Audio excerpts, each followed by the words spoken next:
오늘은 우리 유아 유치부가 여름 성경학교를 진행하고 있습니다. 지금 아래 지하에서는 아이들이 성경학교 열심히 율동도 하고 말씀도 배우고 그렇게 성경학교를 진행하고 있고, 점심을 먹고 이제 12시 반이면 우리 임영호 권사님, 양희선 권사님이 운영하시는 대부도로 가서 거기에 우리 아이들을 위해서 정성껏 큰 풀장에다 물을 받아주셔서 거기서 물놀이도 하고 그렇게 하면서 즐겁고 좋은 시간을 보낼 겁니다. 한 학생들과 부모들 합쳐서 50명이 이제 이동을 해서 행사를 진행할 텐데, 날씨를 위해서 제가 기도 많이 했습니다. 그랬는데 하나님께서 이렇게 또 좋은 날씨를 주셨네요. 올해는 제가 날씨 요정입니다. 제가 어디 계획을 세우면 그날은 어김없이 좋은 날이 되니까 하나님 앞에 감사하는데, 이게 또 내년에 유효할지는 저도 확신은 못하겠습니다. 그래서 오늘은 우리 교회학교 교장 선생님의 간곡한 부탁에 의해서 12시에 예배를 마쳐야 되니까 여러분들에게 좋은 소식이 아닐까 싶습니다. 그래서 설교도 짧게 요약해서 여러분들과 함께 나누기를 원합니다. 귀향, 돌아갈 고향, 그것이 있다는 게 우리의 삶에 굉장히 큰 축복인 줄 믿으시기를 바랍니다. 여기 있는 모든 분들은 돌아갈 고향이 있죠, 그렇죠? 그런데 가끔 제가 생각하는데 그 돌아갈 고향에 대한 우리가 가지고 있는 마음은 굉장히 아름다운 것이어야 하고 사모할 만한 것이 있어야 합니다. 만약에 그러지 못한다면 우리에게 있는 고향이 그 고향에 돌아간다는 게 과연 어떤 의미가 있을까 생각을 하게 됩니다. 내 고향으로 돌아간다는 것은 굉장히 즐겁고 기쁜 일입니다. 이제 앞으로 우리에게 고향이 있을까 싶습니다. 그래도 저 같은 세대는 괜찮고, 제가 올해 한국 나이로 60입니다. 그러니까 저 같은 세대는 그래도 고향에 대한 그 애틋한 마음이 있는데, 우리 젊은 세대들은 고향에 대한 애틋함이 별로 없을 것 같고 대부분의 고향이 서울이나 아파트 이렇게 되지 않을까 싶습니다. 그래서 돌아가야 될 어떤 고향에 대한 향수도 많지 않고, 또 명절이라고 하는 게 설레는 날도 아니고, 이제 명절은 휴가 기간이 된 겁니다. 그래서 그날만 손꼽아 기다리는 간절함도 정서적으로 이제 많이 없어진 것 같습니다. 하나님이 우리를 반겨 맞아주시겠다고 하는 그곳에, 그 계신 곳에 우리가 돌아갈 날들을 손꼽아 기다리는 그런 복된 인생이 되었으면 좋겠다라는 생각들을 갖습니다. 그러기 위해서 오늘 보니까 하나님이 엄청 애를 쓰시는 것 같아요. 우리를 위한 배려가 보통이 넘습니다. 그러한 관점에서 오늘 누가복음 15장에 나와 있는 탕자의 비유 이야기 중에 특별히 탕자가 이미 모든 재산을 탕진하고 돌아와서 집에서 경험하게 되는 아버지의 배려에 대해서 한번 생각을 좀 해보려고 합니다. 하나님은 우리 모두에게 돌아갈 고향이 되시기 위해서 무엇을 우리에게 주시길 원하시고 어떤 환경을 조성하고 있는지를 살펴보고자 하는 겁니다. 아버지에게는 두 아들이 있습니다. 셋째, 넷째 관련된 이야기는 언급이 없으니까 일단은 우리가 표면적으로 아버지에게는 두 아들이 있었다 이렇게 여길 수 있습니다. 그런데 불행하게도 이 두 아들은 모두 아버지의 마음을 아프게 하는 아들들입니다. 그래서 저는 이 두 아들이 두 명의 탕자다라고 표현을 하고 싶습니다. 하나, 둘째 아들은 집을 나간 탕자, 두 번째, 집에 아버지 옆에 잘 붙어 있었던 큰아들은 집 안에 있는 탕자. 자식들이 다 있었지만 다 부모님의 마음을 헤아리지 못하고, 하나는 자기가 독립하면 지금보다 훨씬 더 행복하고 그리고 더 다이나믹한 인생을 살 것이라고 생각해서 내 몫의 유산을 미리 상속해 달라고 요청을 하고, 아버지가 그렇게 해 주어서 가지고 나갑니다. 그런데 다 탕진해 버렸습니다. 그리고 비참하게 돌아왔습니다. 두 번째 집에 남아있는 탕자는, 집안에 있는 탕자는 큰아들인데 동생이 그렇게 재산을 다 탕진하고 돌아온 것이 못마땅해서 아버지랑 지금 한판 대판 싸움을 벌이고 있습니다. 오늘 유독교 눈에 들어오는 구절은 바로 이 말씀입니다. 아들이 일을 마치고 집으로 돌아옵니다. 큰아들이죠. 그런데 집안에 잔치가 벌어진 겁니다. 무슨 일인가 의아해합니다. 그랬더니 종이 나와서 뭐라냐면 당신의 동생이 돌아왔고 당신의 아버지가 사람들을 초청해서 살찐 송아지 한 마리를 잡고 잔치를 베풀고 있습니다. 이 이야기를 들은 큰아들이 화가 났습니다. 분노합니다. 아들이 분노하고 막 화를 내고 있으니까 바깥에 시끄러운 소리가 막 나니까 뭔가 예감했던 아버지가 바깥에 나와 보니까 큰아들이 화가 나서 난리를 치는 거예요. 그러니까 성경에 보니까 아버지가 그 아들의 마음을 달랩니다. 아버지가 그 아들을 권하매, 이렇게 성경이 기록하고 있습니다. 분노하자 나와서 그 아들의 마음을 하나하나 잘 다스리고 그리고 화를 누그러뜨리기 위해서 수고합니다. 그리고 간곡하게 부탁합니다. 자, 들어가자. 들어가서 내 동생이 돌아온 것을 다 함께 기뻐하자 라고 권면하는 이야기입니다. 이 이야기를 하니까 큰아들이 화가 납니다. 그리고 독한 말을 쏟아냅니다. 그 독한 말이 무엇인지 아십니까? 이 동생은 아버지의 살림을 창녀들과 함께 삼켜버린 배은망덕한 놈이라는 겁니다. 굳이 그렇게 팩트 폭격을 안 해도 다 아는 사실이에요. 그 재산 고스란히 가져다가 창녀에게 다 팔아놓고 다 넘겨주고 그 품에 안겨주고 비참하게 돌아온 아들인데 이 아들을 위해서 살찐 송아지를 잡고 잔치를 벌일 이유가 어디 있겠냐라고 하는 겁니다. 가슴 아픈 일이 일어났습니다. 집 나간 아들도 안타깝고 아버지의 마음을 알아주지 못하는 이 큰아들도 못내 안타깝고 서운하고 답답하기만 한 상황들입니다. 오늘 우리가 읽었던 본문은 이 이야기입니다. 탕자의 비유는 우리가 전반부에 집 나갔다 돌아오는 아들에 대한 이야기만 주로 관심을 끌고 있지만 그 이후에 집으로 돌아온 큰아들과 아버지 사이에 이루어지는 이 뭔가 미묘한 신경전, 이 대화에 대해서는 별로 다루지 않는데, 여러분, 예수님의 의도를 바탕으로 하면 이 후반부의 큰아들과 예수님 사이에, 이 아버지 사이의 대화가 이 비유의 핵심입니다. 예수님이 이 세 가지 비유를 했던 제일 중요한 이유도 거기에 있습니다. 초점이 거기에 있습니다. 너희가 우리를 향하는 아버지의 마음이 어떠한 것인지 아느냐, 이런 질문을 던지고 있습니다. 여러분, 하나님이 우리를 향하신 마음을 알고 있습니까? 하나님께서 우리에게 행하시는 방식에 대한 여러분들이 가지고 있는 이해가 과연 무엇일까 생각해 볼 필요가 있습니다. 예수님은 이것을 우리에게 교훈하시기를 원하십니다. 그 교훈의 핵심적인 것은 두 가지로 말할 수 있는데, 첫 번째 뭐냐면 하나님이 우리를 사랑하시는 것이 어떤 방식의 사랑인지를 이야기하고 싶으셨습니다. 아버지의 마음이 어떤 걸까요? 우리 흔히 아는 것처럼, 다 여러분들이 겪고 있는 것처럼 다 주고 싶은 겁니다. 여러분, 손가락 중에서 제일 아픈 손가락이 어떤 손가락인지 아십니까? 깨문 손가락이 아픈 거예요.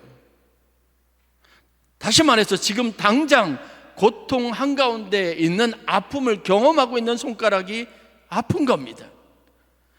그런데 우리가 5손가락 다 똑같다고 말하죠. 어느 하나 더 치중하지 않는다고 말하죠. 그 이유는 본질적으로 어떠한 상황이든 이 5손가락 중에 누구든지 아프면 그 손가락을 가장 안타깝게 여기고 그 손가락의 아픔을 공감해 주실 분이 하나님이시기 때문에 그런 겁니다. 저 자식이 고통받으면 모든 관심과 모든 시선이 거기에 쏠리지만, 마찬가지로 우리가 거기에서 배워야 될 것은 내가 아파도 그렇게 하실 것이라는 겁니다. 그런데 우리는 미련해서 그렇지 않습니다. 그런 생각에까지 미치지 못합니다. 물은 항상 낮은 곳으로 흐르게 되어져 있습니다. 오늘 내게 있는 것이 누구에게 간다면 그것은 정말 가난하고 고통스럽고 힘든 상황 가운데 있는 자녀에게 향할 겁니다. 저희 어머님은 지금도 그러세요. 이제는 제가 용돈을 드릴 수 있습니다. 제가 한 40년 동안은 부모님에게 도움을 받고 살았습니다. 그래도 이제는 용돈을 드릴 수 있습니다. 그런데 희한한 것은 그 용돈을 모아놨다가 다시 돌려주신다는 거예요. 그러니까 우리가 어떤 형편에 있느냐가 중요한 게 아니라, 부모님에게, 저희 어머님에게서 최고의 기쁨은 뭐냐 하면 자식에게 받는 게 아니라 내가 자식에게 줄 수 있다는 것에 대한 기쁨이 훨씬 크다는 걸 압니다. 그거는 나를 생각하는 자식의 마음을 헤아리는 것만으로도 충분해요. 실질적인 것은 내가 살아가는 보람은 내 손으로 수고해서 자식에게 무엇인가를 줄 수 있다는 것에 더 큰 보람이 있다는 걸 우리가 다 알고 있습니다. 그래서 누군가에게 그런 사랑을 베풀고 그런 마음을 그쪽으로 쏟는데, 여러분, 제3자인 우리가 불평불만할 이유는 없습니다. 하나님이 하고 싶으니까요. 우리는 이것을 사랑이라고 말하고 아버지의 사랑이라고 표현합니다. 성경에서 정의하는 기독교의 사랑은 바로 이런 사랑입니다. 우리에게 요구하는 사랑은 바로 이런 사랑입니다. 그런데 우리가 과연 이 사랑을 알고 있을까? 아닙니다. 알지 못합니다. 오늘 본문을 보십시오. 안타깝게도 집 나갔다 돌아온 아들이 집으로 다시 돌아왔을 때 그 기쁨을 온전히 누리고 있었던 사람은 그 집안에 단 한 사람, 아버지뿐이었습니다. 집 나간 동생이 돌아왔자 형은 화부터 났습니다. 아버지의 재산을 몽땅 다 창녀들과 함께 삼켜버린 아들, 배은망덕한 놈, 그 마음은 무릎부터 절대로 헤어날 수 없었던 겁니다. 그런데도 아버지는 왜 그 자식을 용서하고 스스로 받아줬으면 되지, 왜 큰아들이 화가 날 만큼 잔치까지 베풀어서 사람들을 초청하고 이 일을 집안의 경사로 만들어버렸느냐는 겁니다. 우리가 묵상하는 하나님의 사랑의 본질이 거기 있습니다. 제가 가끔 그런 생각을 하는데, 설교 준비하면서 번뜩 든 생각이에요.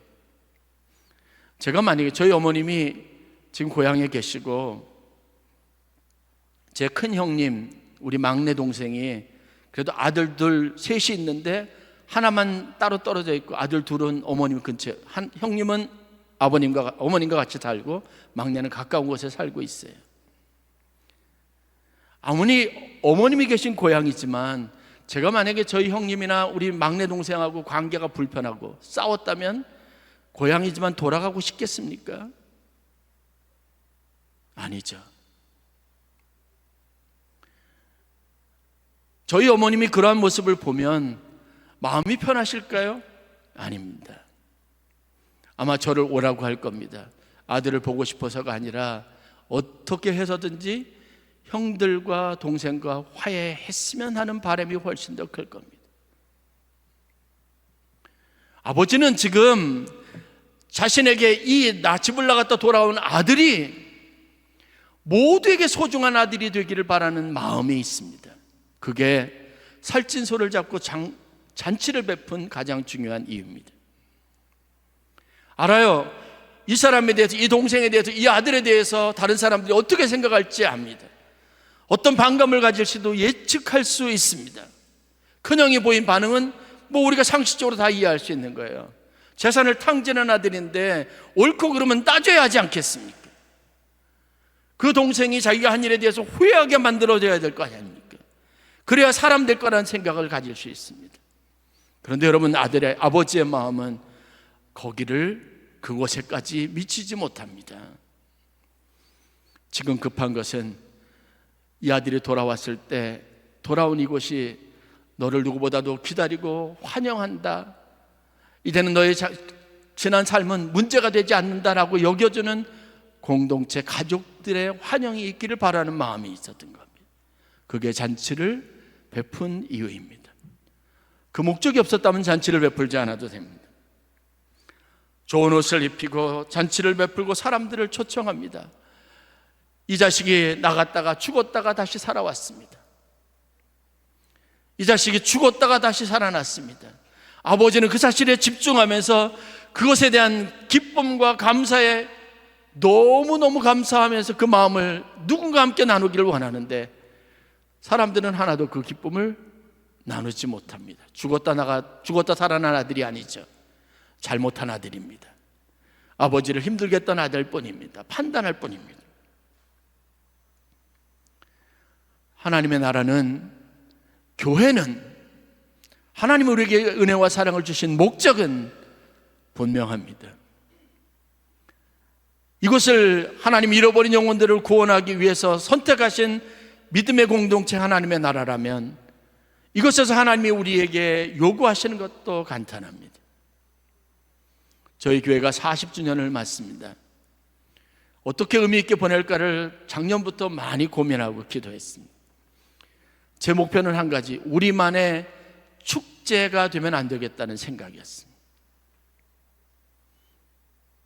여러분, 9월 7일 날, 그래서 제가 엄청난 양보를 했습니다. 월드비전 합창단을 초청을 했어요. 그런데 초청하려고 하니까 조건이 뭔지 아십니까? 자신들한테 40분 이상 시간을 달래요. 3, 40명 되는 합창단, 아이들이 와서 찬양을 하는데, 여러분 선명히 어린이 합창단이라고 아시죠? 찬양을 하는데 와가지고 곡 한 곡 두 곡 하고 가야 되니까 이 많은 아이들이 와가지고 오는 보람이 없는 거예요. 시간을 달래요. 그래서 그렇게 하기로 했습니다. 그래서 메시지도 짧게, 예배 순서도 대폭 조정해서 음악회로 기획해서 진행을 하려고 합니다. 그러는 이유가 뭔지 아십니까? 우리 지난 40년의 역사를 하나님 앞에 진짜 감사하기 위해서는 이것과 관련되어져 있는 우리의 가족들, 나는 교회 안 다니지만 열심히 교회 나가도록 방해하지 않는 남편들, 아내들, 내가 교회에서 봉사하느라고 상대적으로 덜 돌봄을 받았던 아이들, 이 모든 사람들이 함께 함께 기뻐해야 할 축제의 시간, 생일잔치가 되면 좋겠다는 마음들이 있습니다. 그게 하나님이 원하는 마음이 아닐까 깊은 생각을 가지고 그 마음에서 제가 오늘 설교도 준비했습니다. 아버지의 마음을 아십니까? 하나님의 사랑을 아십니까? 물론 우리가 바르고 정직하게 사는 것도 중요하지만 하나님에게는 그것보다 더 중요한 건 나를 잃지 않기를 바라는 마음이고, 저 사람을 잃어버리지 않기를 바라는 마음이 훨씬 더 그 밑바탕에 깔려 있다는 사실을 우리가 결단코 잊어버리지 말아야 합니다. 여러분, 우리가 교회 생활하면서 신앙생활하면서 받는 상처의 8, 90%는 뭔지 아십니까? 제가 아미교회 부임해서, 물론 다른 곳에서 목회를 하면서도 똑같이 경험한 거지만, 교회를 다니다가 오시지 않는 분이 있어요. 신방을 하면 그분이 하는 얘기들의 거의 8, 90%가 뭐냐면, 목사님은 좋은데요. 그 다음에 말을 안 해요. 물어볼 이유도 없죠. 여전히 우리는 누군가의 사랑과 관심도 중요하지만 더한 것은 나를 있는 그대로 받아주는 공동체, 가족들의 환영 속에 내가 있어야 그게 내가 용납되고 받아들여진다는 사실, 그거를 여러분 실감하게 만든다는 겁니다. 아버지가 지금 만들어 놓은 세팅은 바로 그겁니다. 얘야, 내가 죽을 고생하고 돌아왔지만 나는 여전히 너를 사랑한단다. 그런데 그것만으로 아들의 마음이 충분히 녹아지지 않습니다. 너의 형도, 우리 집에 있는 종들도, 그리고 너를 잘 아는 어려서부터 보아왔던 이웃들도 내가 돌아온 것을 이토록 기뻐하고 환영한단다라는 걸 보여주고 싶었습니다. 여러분, 그것이 우리가 잘 아는 상식 안에서 우리가 우리의 고향으로 돌아갈 수 있는 최적의 조건인 것을 하나님이 우리에게 말씀하신 겁니다. 몇 사람이 나를 환영하더라도 여전히 차가운 시선, 따가운 시선으로 바라보는 다른 사람들을 그 시선이 느껴지는 한 내 마음은 해빙되지 않습니다. 내 갈라진 마음은 온전히 치유되지 않게 되어져 있습니다. 그래서 하나님은 우리에게 그 사랑의 진실된 것을 알게 하고 오늘 그 사랑에 대해서 구체적인 이야기들을 비유로 말씀하시면서 사람들이 깨닫기를 원하는 교훈을 주고 있는 겁니다. 저와 여러분들의 목표여야 합니다. 저만의 목표여서는 안 돼요. 그러면 우리는 내일도 10년 후도 20년 후에도 여전히 잠시 교회 나왔다가 그리고 교회에 발을 끊는 사람들, 그 사람들 때문에 늘 언제나 아쉬워해야 하는 겁니다. 신방하면 또 그분들은 그렇게 말할 겁니다. 목사님은 좋고 어떤 장로님은 좋고 어떤 권사님은 좋은데요, 그 얘기를 계속 들어야 할 겁니다. 하나님 우리에게 원하시는 것은, 하나님이 자신을 아껴보시며 내어주는 사랑을 우리에게 베푸시는 것은, 이런 종류의 사랑을 우리에게 비유로 말씀하시는 이유는 우리 모두가 같이 환대하는 공동체가 되어야 한다는 교훈을 가르치기 위함인 것을 믿으시기를 간절히 축원합니다. 그것에 대한 깊은 묵상이 있어야 합니다. 여러분, 다윗이라고 하는 위대한 왕도 그의 인생을 통찰해 보면 아이러니한 일들이 있습니다. 그는 가장 좋은 환경이었던 궁전에 살면서 한 번도 행복했던 적이 없습니다. 그런데 다윗의 인생에 가장 척박하고 가장 고통스러운 광야에서 그는 가장 큰 평안과 행복을 누렸습니다. 왜죠? 좋은 궁전은 그를 환영해 주지 않았습니다. 거기에는 각기 다른 부인에게서 태어난 자식들이 서로가 서로 간에 갈등하면서 가족이라고 하는 이름을 가졌지만 가족으로서 연대가 되어 있지 않았습니다. 결국은 자기 아들이 자기를 배반하고 역모를 꾸미는 그것이 그가 살았던 궁의 실체입니다. 그것을 거기는 자기가 가지고 있는 경계심이 무너져서 여러분 유혹에 넘어가는 안타까운 일이 있었습니다. 그래서 오늘날 우리가 교회에서 받은 상처 때문에 믿음을 버리는 것에 대해서 당연하게 여기고 그래도 된다고 생각하는 안타까운 시대를 살아가고 있는 겁니다. 여러분, 간곡하게 말씀드리고 싶습니다. 우리가 하나님이 우리를 통해서 베풀길 원하시는 잔치, 우리가 드리는 예배가 가지고 있는 본질적인 요소는 누구든지 와서 모든 사람에게 주신 그 은혜와 하나님 아버지가 우리에게 공급하시는 사랑을 공급받고 모든 사람들이 보내는 따뜻한 시선과 사랑 안에서 쉼을 얻기를 바라는 간절한 마음 한 가지 때문에 그렇습니다. 그게 가치가 있다는 겁니다. 두 번째, 감사생활, 감사신앙의 중요성을 하나님이 우리에게 교훈하고 있습니다. 첫째 아들은 그의 일상적인 범위 안에서 늘 평안하게 여겼던 집안에서 굉장히 오늘 화가 나 있습니다. 그 분노의 원인이 뭔지 아십니까? 감사하는 마음이 없기 때문에 그렇습니다. 그렇게 해서 그가 아버지에게 상처가 될 말을 한마디 내뱉는데 그 말이 뭔지 아십니까? 누가복음 15장 28절 29절 말씀입니다. 그가 노하여 들어가고자 하지 아니하거늘 아버지가 나와서 권한대 아버지께 대답하여 이르되 내가 여러 해 아버지를 섬겨 명을 어김이었거늘 내게는 염소 새끼라도 주어 나와 내 벗으로 즐기게 하신 일이 없다니. 돌이켜보니까 너무 억울한 거예요. 자기가 아버지 안에서 그 그늘 안에서 살고 있는, 그래서 받은 혜택이 무엇인지를 생각하지 않습니다. 서운한 마음만 가지고 서운한 것을 생각합니다.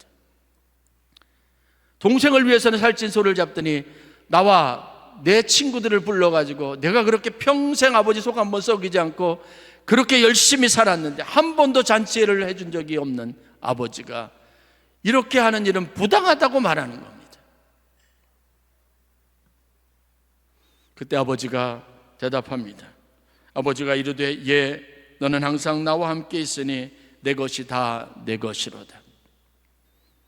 이미 아버지는 유산을 정리하고 둘째 아들을 조선에 보낼 때 아버지 사후의 모든 것은 다 장남 것이라고 결정했는데 그 아들은 그 사실을 알지 못하고 그 아버지의 마음도 헤아리지 못합니다.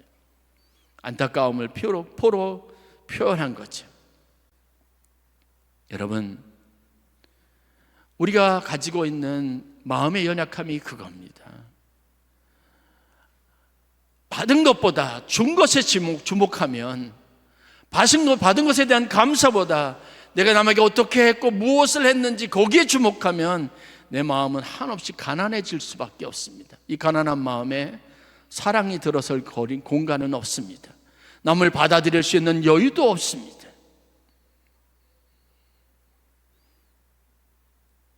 지금 우리가 그렇게 된 것은 아닌가 되돌아봐야 합니다. 그래서 여러분들에게 권면하고 싶습니다.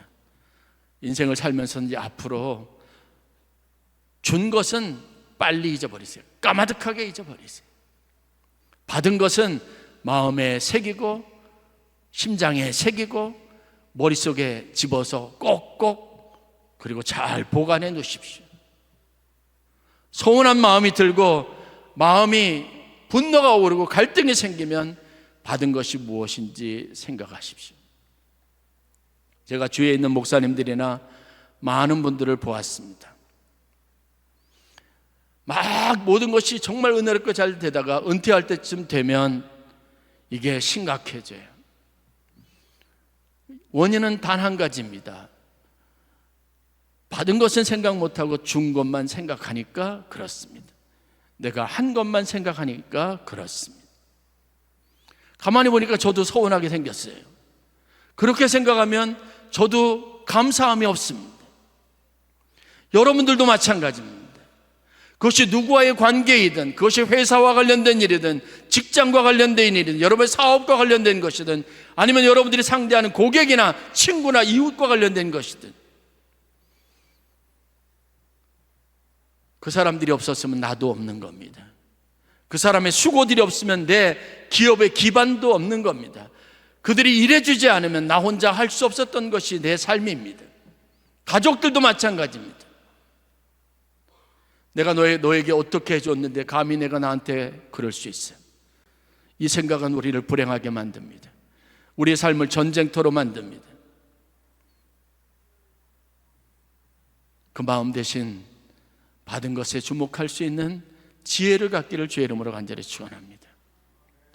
큰아들은 그 사실을 알았음에도 지금 격한 감정에 이미 유산 분배가 끝나서 내게 돌아올 것은 생각하지 못하고 그렇습니다. 그 마음이 가난해지니까 동생이 미워 보이고 화가 나고 그리고 아버지도 나에게 해준 것이 아무것도 없다는 겁니다. 듣는 아버지는 얼마나 억울하겠어요. 그게 우리 삶에서 흔히들 일어나는 일들입니다. 다윗의 삶을 영웅적으로 표현할 수 있는 것은 바로 그겁니다. 그는 늘 언제나 감사가 있었던 사람입니다. 하나님을 생각하니까 자신의 신세가 처량하다가도 저 하늘에 있는 별들이 나를 포근하게 덮어주는 이 한밤중에 나를 포근하게 잠들게 해주는 이불처럼 느껴지는 겁니다. 존재하는 모든 소리가 마치 하나님의 나를 위로하는 노래처럼 들려옵니다.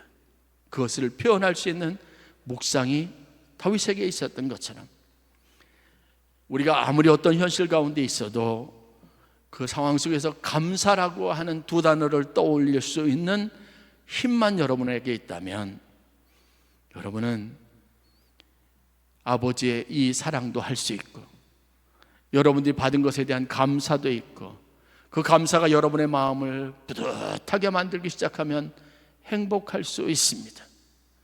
다른 사람들이 웃으면 웃는 것을 보는 것만으로도 나는 몇 배 더 큰 희열을 느낄 수 있는 인생의 비밀이 하나님에 의해서 우리에게 주어졌다는 걸 여러분들이 꼭 잊지 않았으면 좋겠습니다.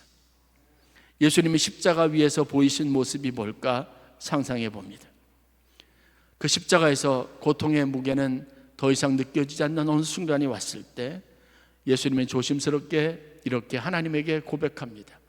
아버지여, 저들이 자신이 하는 일이 무엇인지 알지 못하나이다. 저들의 죄를 용서하여 주옵소서.